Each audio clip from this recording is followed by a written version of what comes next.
Você já se perguntou se está sendo enganado espiritualmente? Será que as mensagens que você ouve realmente vêm da palavra de Deus ou são distorções sutis criadas para afastar você da verdade? Vivemos tempos em que o engano se tornou o principal sinal profético da volta de Jesus. Em Mateus 24:4, ele nos alerta: acautelai-vos, que ninguém vos engane. O engano não viria com aparência de mentira, mas com vestes de verdade, com palavras suaves, com discursos atraentes, e é justamente isso que torna os falsos ensinamentos tão perigosos. Eles se infiltram nas igrejas, nas redes sociais, nas conversas religiosas cotidianas, e conseguem enganar até mesmo os mais atentos. Eles se vestem de luz, mas carregam trevas. Falsos profetas, falsos mestres, falsos evangelhos. A verdade está sendo distorcida, adaptada, negociada. Pregadores que relativizam a Bíblia para agradar o mundo. Teólogos que reinterpretam as Escrituras para que elas se ajustem às ideologias modernas. Versículos arrancados do contexto, doutrinas moldadas para conforto pessoal e não para transformação. Muitos estão se afastando da essência do Evangelho e não percebem. A sutileza do engano é mortal, pois desvia lentamente, sem alarde, sem resistência. A verdade é trocada por conveniência. A palavra é tratada como um produto que precisa ser atualizado. Mas a verdade de Deus não muda. Ela é eterna. A inteligência artificial e a tecnologia, embora úteis, também estão sendo usadas para manipular, distorcer, confundir. A IA pode ser programada para criar pregadores virtuais, para interpretar textos sagrados, para oferecer conselhos espirituais automatizados. Mas nenhuma máquina pode substituir a voz do Espírito Santo. Nenhum sistema artificial pode discernir como o Espírito de Deus discerne.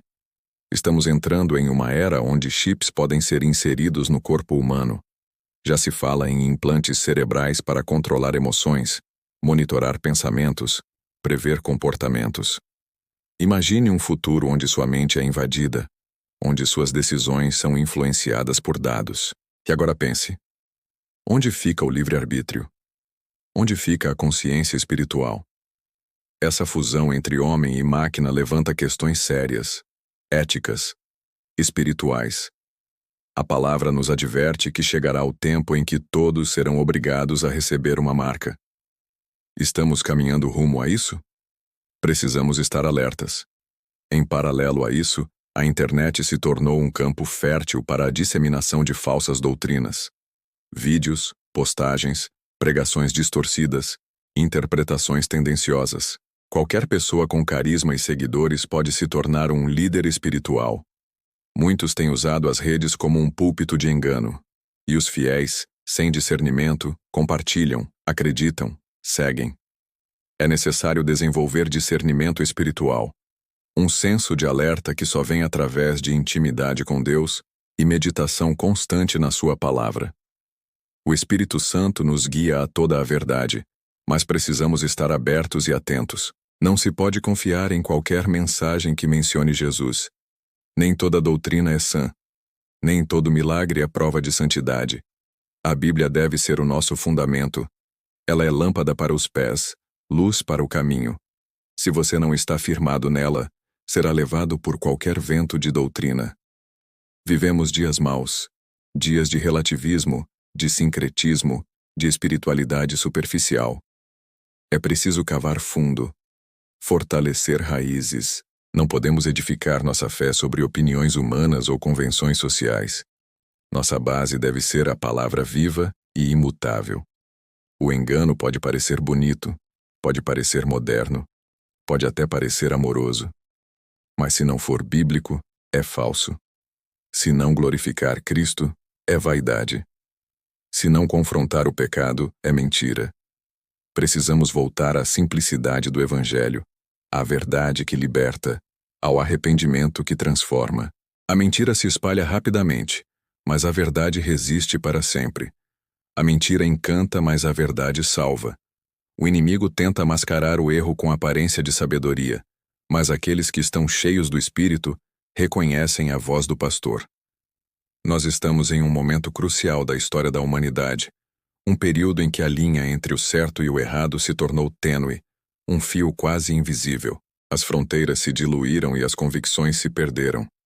Nossos sentidos estão atrofiados e nos acostumados com uma vida sedentária, sem esforço, sem cruz, sem renúncia. Viver para Cristo hoje é visto como algo radical, irreal, incoerente, incompreensível, loucura. E eu me pergunto, quantos cristãos vivem de forma genuína? Quantos de nós ardem com a chama da fé? Quantos se entregam sem reservas, sem segundas intenções, sem máscaras? Devemos nos aproximar de Deus e nos afastar de Satanás. Abrace a palavra de Deus, viva a palavra de Deus, ame a palavra de Deus. Sejamos realistas, sejamos sinceros, sejamos firmes, sejamos valentes. Evite o falso profetismo, fuja das heresias, abrace a ortodoxia. Abrace o que a Bíblia ensina. Seja ortodoxo, não seja herege. Olhe ao seu redor. Acaso não vemos sinais dos tempos? Acaso não vemos a crise moral, social, política, econômica?